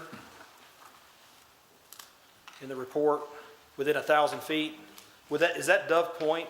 No, Dove Point is 3.7. It's got to be just a smaller lot. Okay. Where the density, if you just calculate it, comes out to be 5. If I'm correct, Dove Point is this Dove Point? Yes, Okay. And that density is 3.7? 3.7, And our request is 4.28. 4.28. And then would this be Breckenridge right here? Yes, and that density is 3.18. Okay. So on what I wanted to tell you here, again, this is a rather small development. These are 31 single-family homes. This gets a little confusing sometimes when I use the term single-family attached and we see a concept that looks like this, we start to think that this is what maybe I used to call a duplex. And then when people hear duplex, they think, well, that's multifamily. These are not multifamily units. These are 0 lot line, single-family homes. And with that, it's just like if I've got a house in whatever single-family subdivision you want to talk about, the ordinance does not allow over, I think it's 2 unrelated people to be living there. That's how the ordinance defines single-family versus multifamily. okay? I know that gets confusing a lot of times, particularly neighbors. They see a concept like this and they think, well, that's multifamily. This is all single family. There are 31 maximum lots, and the reason, if you're counting all the green, you're only going to get to 30, and you're going to say, why 31? This existing home is part of it. You're capped at 30 lots on a cul-de-sac by the subdivision regulations. County won't allow more than that. And so, basically, the developer's decision they had to make here was, do they try to get more lots in here and connect to Horace Johnson Road, which eliminates the cul-de-sac? But practically speaking, to do that, you got to tear down the existing home. That home is in good enough condition, that just doesn't make a lot of financial sense. So this is the request before you. There's a lot of discussion in the staff report about minimum home sizes in the area. I'm not sure which came on first, whether it was Dove Point or Breckenridge. They're both relatively new. You're going to find the smallest home sizes in those newer developments. The Dove Point subdivision, I rezoned that. That used to be the Bates Farm. So all that's been built, I think, within 3 years would be my guesstimate on that. What I would point out is our attached homes, which there can be no more than 16, and you'll see the 16 zero lot lines right here. So each one of these are 2 lots, 2, 4, 6, 8, 10, 12, 14, 16. Those are a minimum of 1,000 square feet with a 1-car garage. The remaining 15 homes are the detached homes, minimum of 1,400 square feet with a 2-car garage. And I really, primarily want to point out the similarity between that and Dove Point, which is right across the road, right here. So in Dove Point, your minimum square footage is 1,200, right? So we've got the attached homes under that at 1,000, and then we've got the detached homes above that at 1,400. So we're basically bracketing Dove Point. Dove Point has a 1-car garage minimum throughout the whole neighborhood. We have 1 car on the attached homes and 2 car on the detached homes.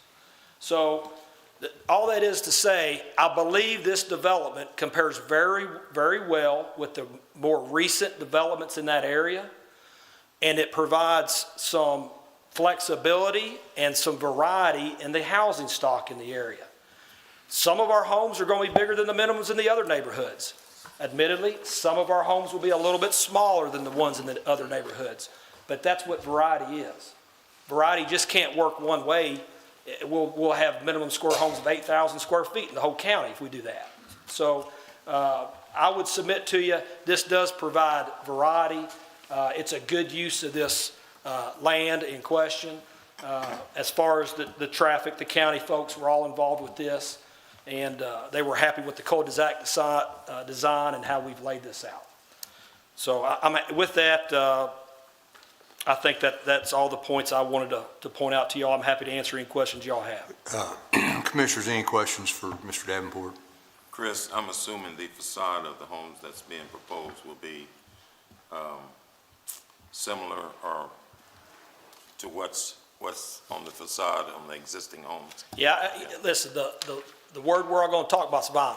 Okay. That's always the word that's going to come up. Yeah. Vinyl is an approved material here. You'll see that along with the engineered wood, along with the stucco and all of that. I think the staff report, if I remember, said that somewhere 50% or more of the homes in the area are already vinyl, completely vinyl. So a lot of similarity. I think absolutely a lot of similarity. Chris, We do have the brick foundations or stone foundations. What is the exterior restriction for Dove Point?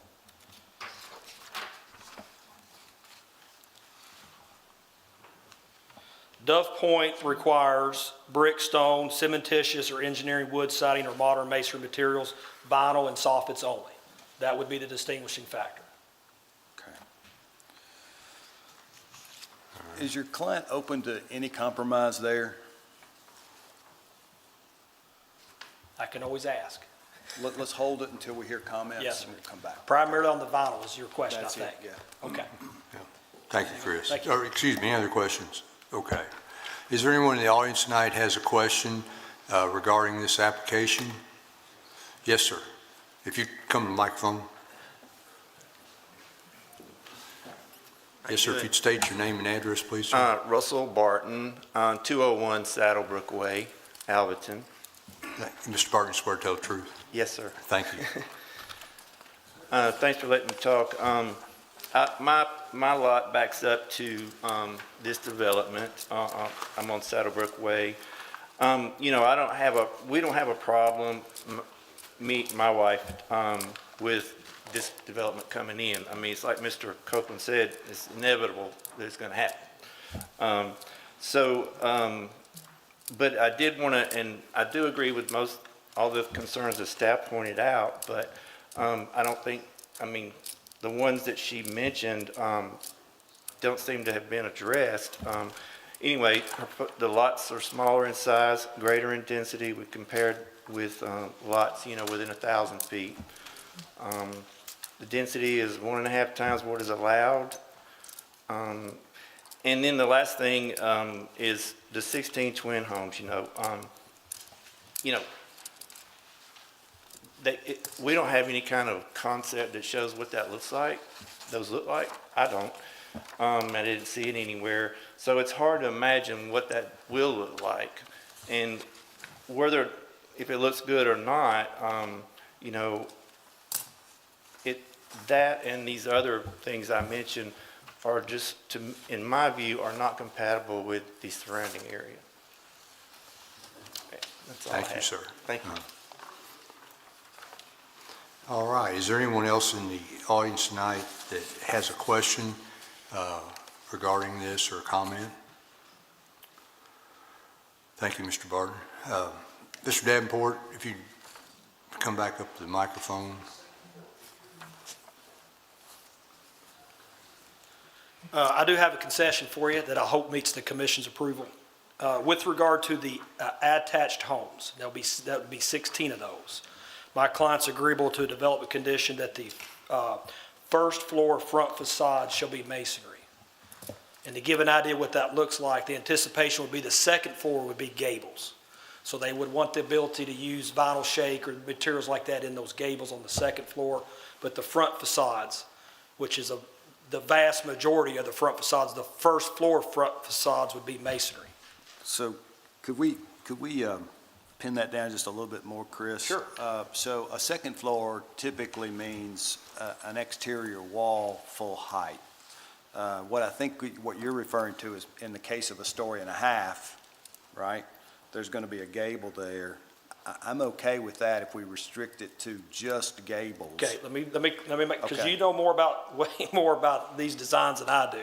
That's, so I want to make sure that I'm on the same page and they're on the same page, Yeah. so.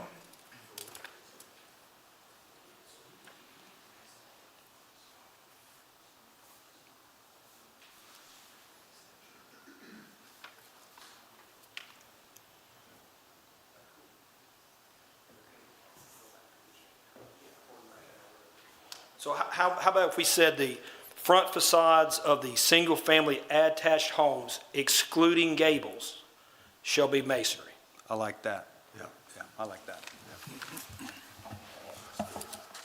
All right. You probably need me to have somebody come up here and swear to Well, that. one of your applicants needs to come up and agree to these development plan conditions. Who wants to do it?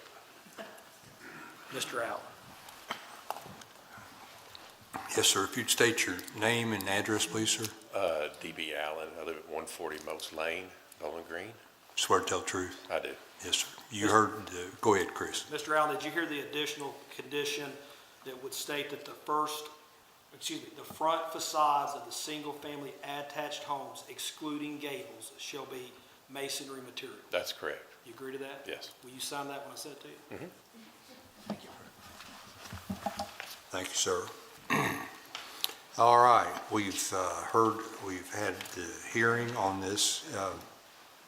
Did you say something, ma'am? No. Oh, I'm not. I did. Just to make sure it's okay with that. Okay. Commissioners would call for a motion, please, to either approve or deny the zoning map amendment. I'll make a motion to approve the proposed zoning map amendment together with conditioned upon the general development plan, docket number 2025-11, Z County. Based upon the testimony and documents presented in this public hearing, the proposed zoning map amendment is consistent with the adopted Focus 2030 comprehensive plan as demonstrated by its compliance with the objectives and action items presented in the staff report. Therefore, the proposed zoning map amendment is in agreement with the adopted comprehensive plan. Further, I request this motion include a summary of evidence and testimony presented by the witnesses at this public hearing. Second. Commissioner Graham, Yes, sir. Commissioner Shaw, Yes, sir. Commissioner Starks, Yes. Commissioner Vitale, Yes, sir. Chair Warren. Yes, sir. The motion is approved.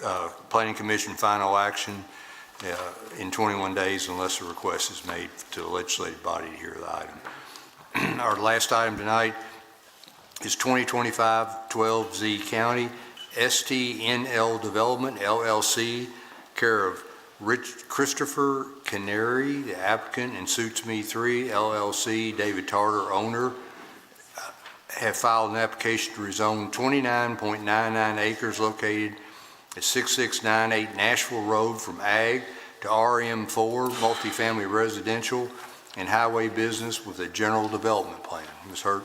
Thank you, Chair Warren. We had a pre-application meeting back in November, and this property should look familiar to you as it was here back in January for a future land use map amendment.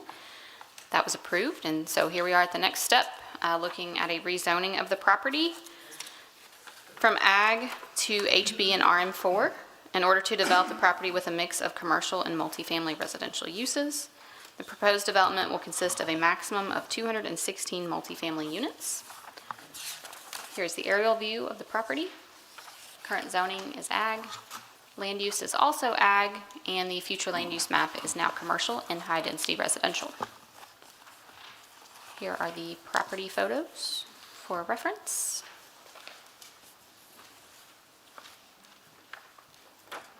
And then we'll leave the concept up as we go through the staff report.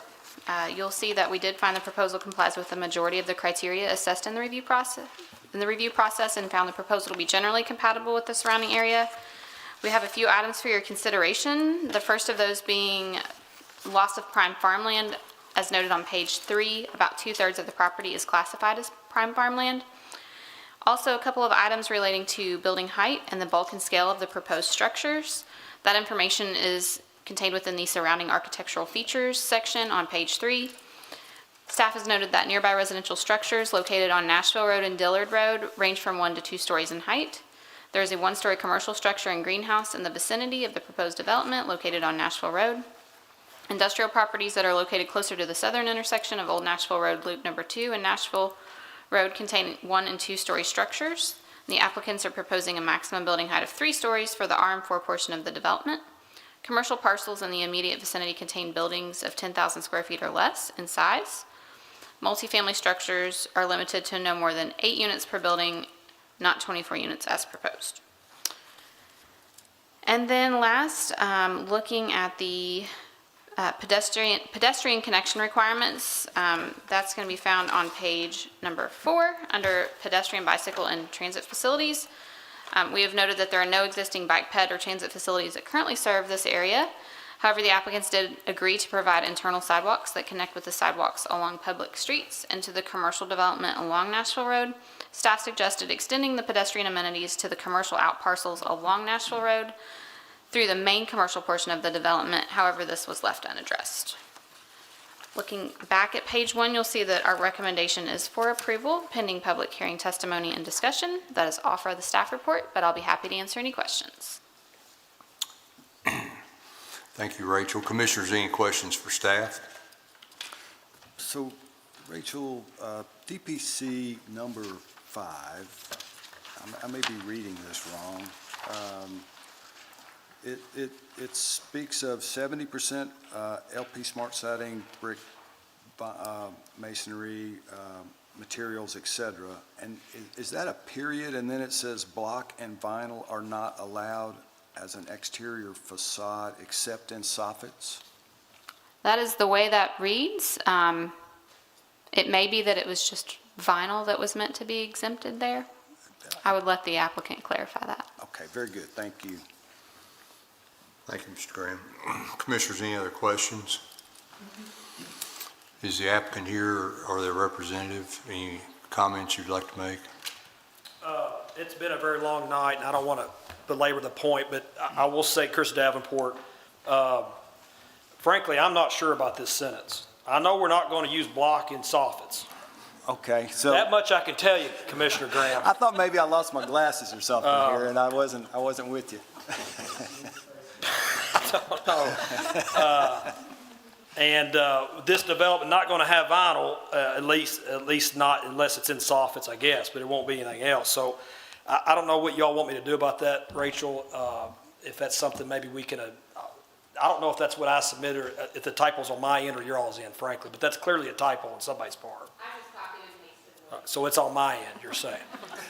Then I'll resubmit that without the block. How's that? Without the block and the and. And so what was your intent, Chris? The intent is this is obviously high-end materials. Okay, and it says, so here's the other contradiction in my mind. It says 70%, but there's no other place really to use vinyl. Would you consider 100% except for, like we typically do, except for soffits? Let me talk, Brian Kelly with the developers here with me. I'm going to talk to him in just a second. Okay. I want to make sure that we're on the same page about this.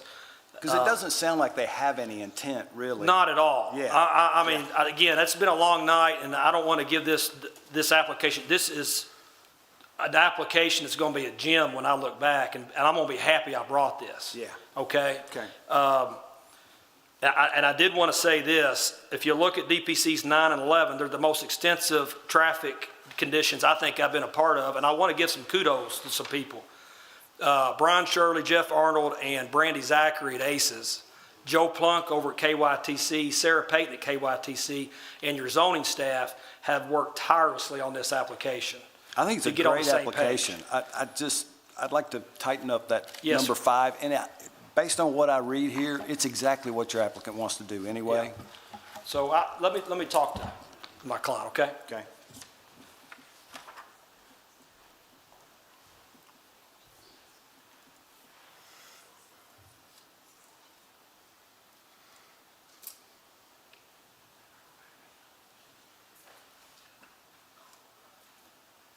If you might want to ask if anyone else has any comments. Okay. while we're doing it. Is there anyone in the audience tonight has a question or opposition to this request or any comments? Yes, ma'am. If you come to the microphone, please. Yes, ma'am. Your name and address, please. Deborah Jenkins, 516 Dillard Road. Ms. Jenkins, you swear to tell the truth? I do. Thank you. I just have a couple questions that I think the staff had identified and a little more clarification on it. When it comes to stormwater, this road even in February, a couple months ago when we had the rains. Now, the majority of the stormwater comes from the south end where it's mainly fields versus where the residential is. But when you expand these roadways and you take what is currently just agricultural land and put all of these buildings on it, yes, it's meant to capture what's on it, but with the widening of the roads, how is this going to impact going through? The roadways and really how it impacts the water is a big deal. We're already, when it rains really heavily, we're having to go around. Now, granted, this is something that when you approve these, they're not unlimited sites. It's meant to hold within. But when something like this is approved on the end, and then there's a school around the corner, and then there's 100 houses on the edge, all of these things start to flow together. So I'm curious what the county won, because I know you have to have some talks. They're hopefully tying in with some of this, because this current road, can I move this? Okay. When you look down this road, Dillard Road could not be built today. It does not meet, to my understanding, the width of what it should be. It runs off, there's no curb, gutter, there's no sewer. There's not any of these things to collect the water. So if we're widening this road, which we'll have to do for this, widening the road more, the water's rolling down more, how are we collecting that? If there is no sewer, well, they'll have to bring sewer on site, I understand that. But you're widening the road, that's more water. Where is this water going to go, other than 2 houses down? And I don't know who has that answer. I can speak to it generally, but probably the staff and maybe the engineer. Yeah, I can just say that one of the commitments if this were to move forward, and the County Public Works Department is requiring this, is that Dillard Road would be improved to the commercial standards that are set forth in our subdivision regulations, which would include curb and gutter. And I'll maybe let Brian explain more of the engineering side of that and what would be involved with the roadway plans and construction and design and drainage considerations. Okay, great. And so curb and gutter, just to clarify for you, Ms. Jenkins, now, there won't be a ditch, but the curb and gutter will have drains to capture the water. And then we'll let Mr. Shirley address. To the end of the development? Or is the county, maybe that's the answer you have. That. Brian, would you come to the microphone?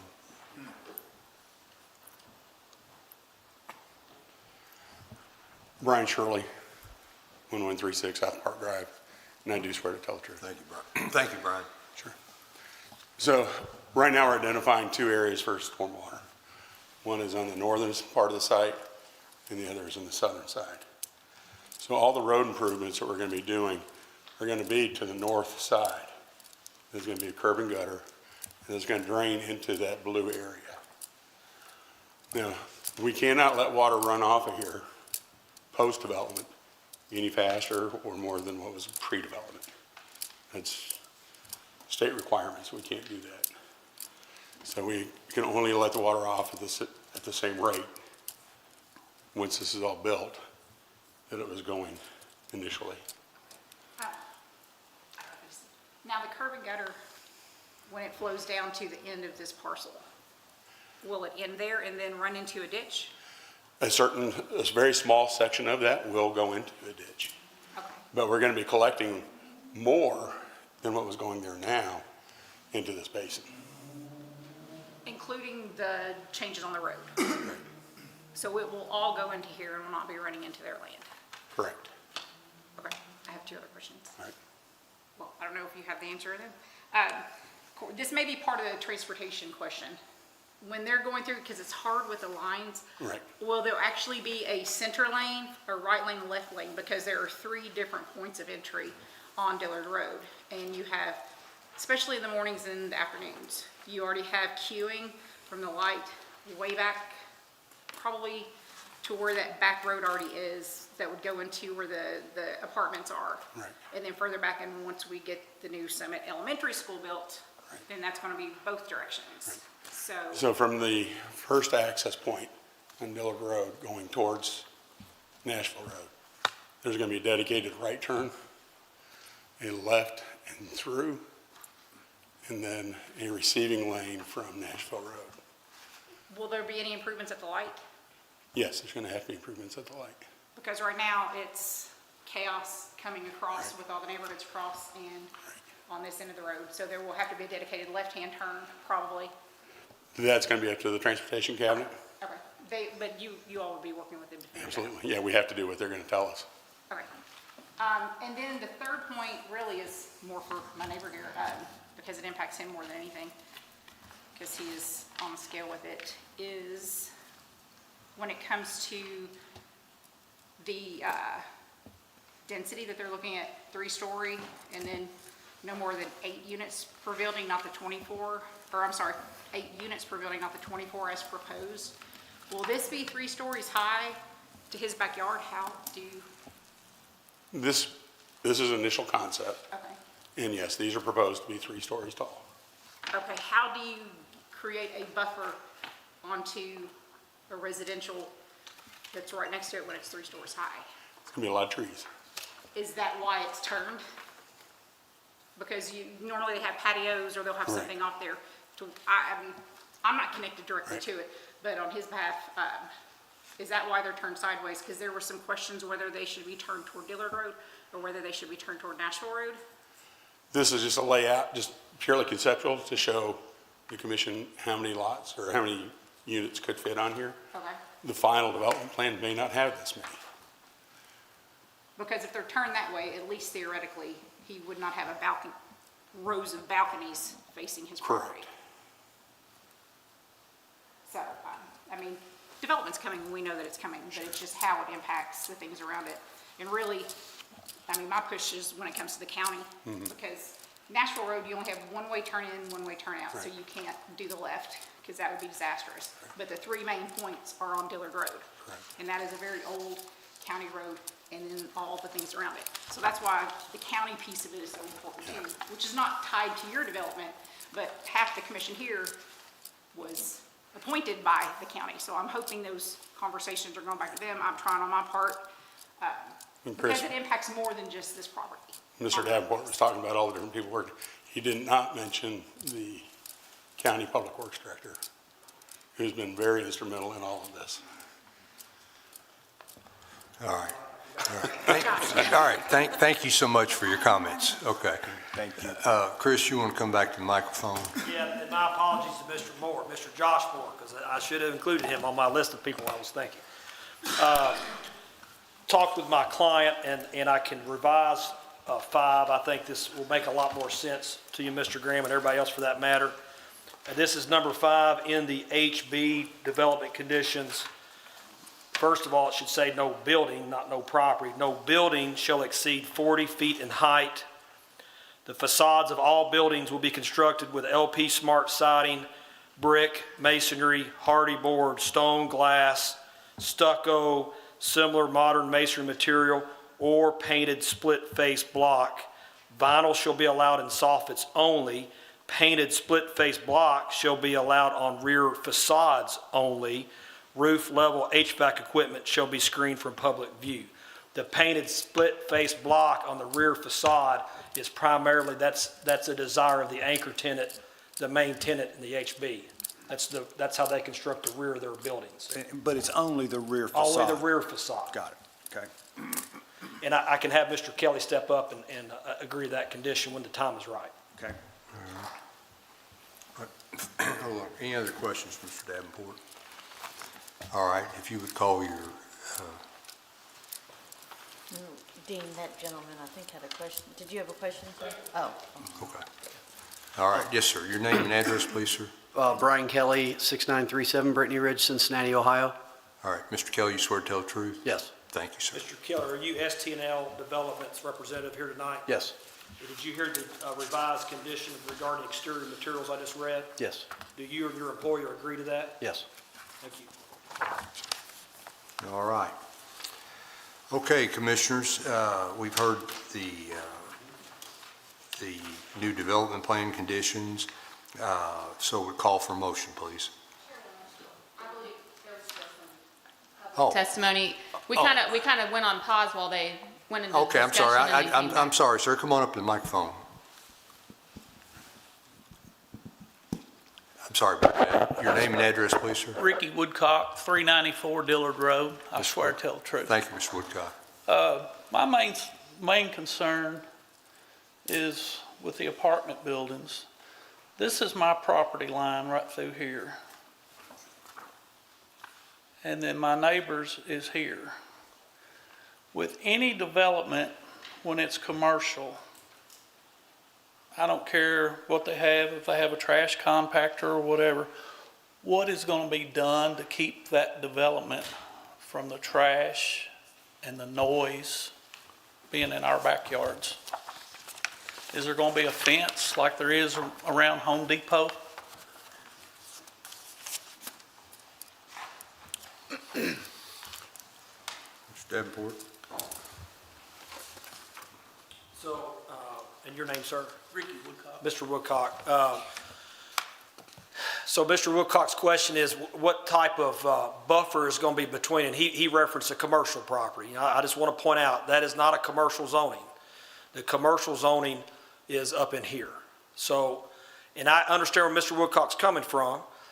What he is suggesting is that use is different than the current use, and he's right about that. But that use is not a commercial use. It's not proposed as a commercial use. I will tell Mr. Woodcock, there is not a fence proposed along those property lines. I didn't, the other question you had was trash and noise. We do have ordinances about that, and it doesn't matter if that property is an RM4 property or an industrial property.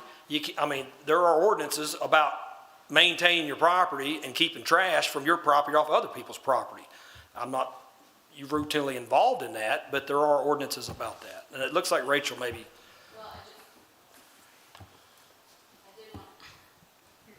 Can you hear me? Okay.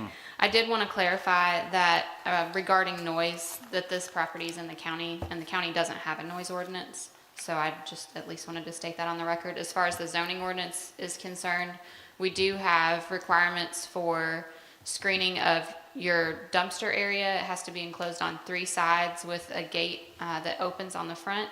But I could not speak to any specific property maintenance codes relating to trash that may be blowing off the property. That wouldn't be under the purview of zoning. And that's for commercial and residential, or just commercial? The dumpsters screening? That would be for the multifamily development as well. All right, very good. Rachel, what type of screening would that consist of? Commissioner Starks, it could be, there are options, I guess. Commonly, we might see a masonry or block wall around 3 sides with a gate that opens on the front.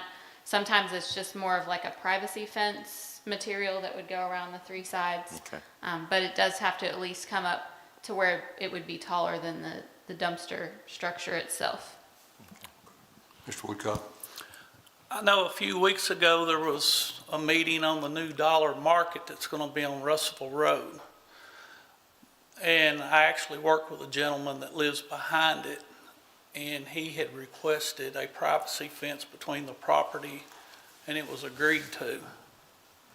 So that's just when you have apartment houses, I don't know if any of y'all live in an apartment or any of you have an apartment building in your backyard.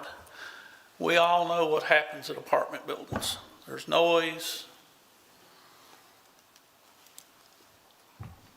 So you're requesting that the applicant install a privacy fence? Yes. Okay.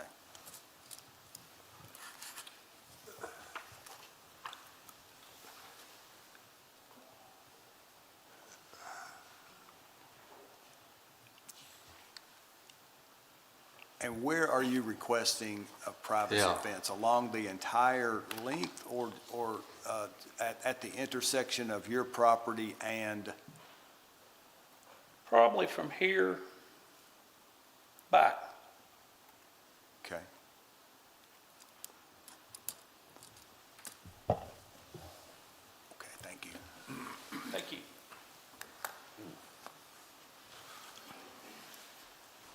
I've talked to my client, and one thing they will agree to, and I can have Mr. Kelly come back up in a minute.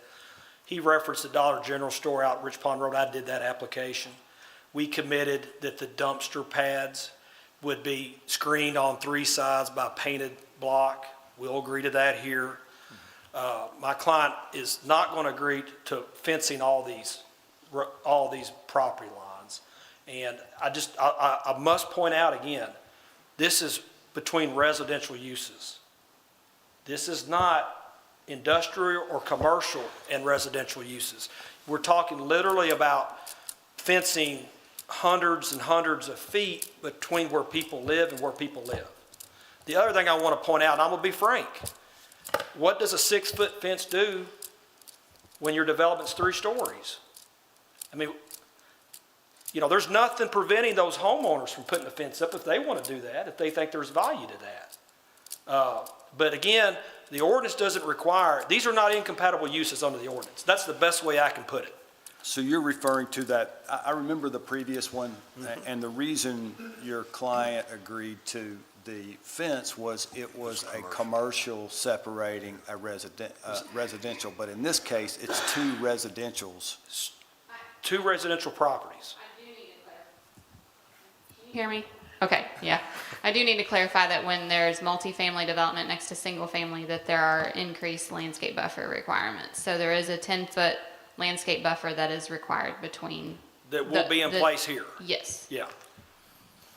So to clarify, there will be, and what is that landscape buffer, Rachel? It's a 10-foot buffer, and then the plantings required are a minimum of 6 evergreens and 3 deciduous trees per 100 linear feet of buffer. And they would have to do that along the entire perimeter, or just where the multifamily meets the single family? Where the multifamily and the single family adjoin, there is an option in lieu of the evergreen plantings, a minimum 6-foot privacy fence could also be installed, but the ordinance allows either option. And of course, the plantings will be on my client's property. Right. Maintained by my client. Exactly. And if that is not sufficient enough for, well, of course, the homeowner has the right to put a fence on their property if they want to. But your client would prefer the plantings in lieu of a fence because your client has the option? Correct. Okay, very good. And they will agree to the 3-sided block screening of the dumpsters. Frankly, I'll be honest, most people do that anyways. Yeah. Yeah, they do. Yeah. I would All agree. right. All right, thank you all. So we have heard from two members of the community. We've heard the development plan condition amendments. So we call for a motion, please. Make a motion to approve the proposed zoning map amendment together with condition upon the general development plan, docket number 2025-12, Z County. Based upon the testimony and documents presented in this public hearing, the proposed zoning map amendment is consistent with the adopted Focus 2030 comprehensive plan as demonstrated by its compliance with the objectives and action items presented in the staff report. Therefore, the proposed zoning map amendment is in agreement with the adopted comprehensive plan. Further, I request that this motion include a summary of evidence and testimony presented by the witnesses at this public hearing. Second. Before we take a vote on this motion, in abundance of precaution, I'd like Chris to have his findings On the dumpster screen. Oh, sorry about that. I got a little ahead, didn't I? Yep. Brian Kelly. Mr. Kelly, you're still under oath? Yes. Okay.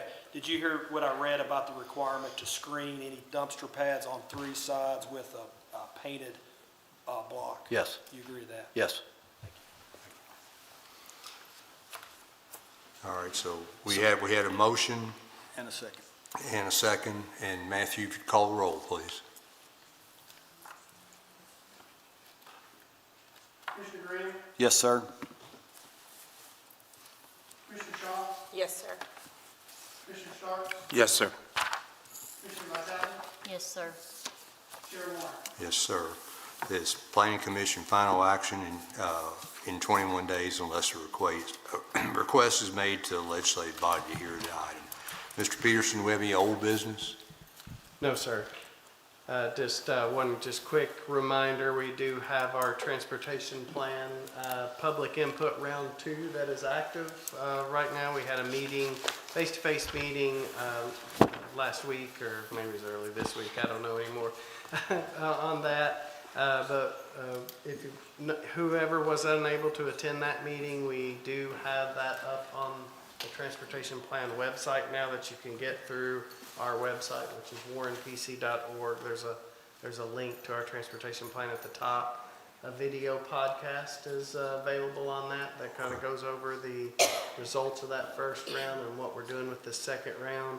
But one of the important pieces of that is the list of proposed projects. So all of the transportation projects that are or as proposed as part of our transportation plan are on an interactive map, and people can go on there and make comments and agree or disagree with any statements or things that people have put on there. So should be of interest to a lot of people, all the transportation plans that we have proposed there. So please get on there and make comments so we know how to prioritize these projects with the limited resources we have. So that's all I have.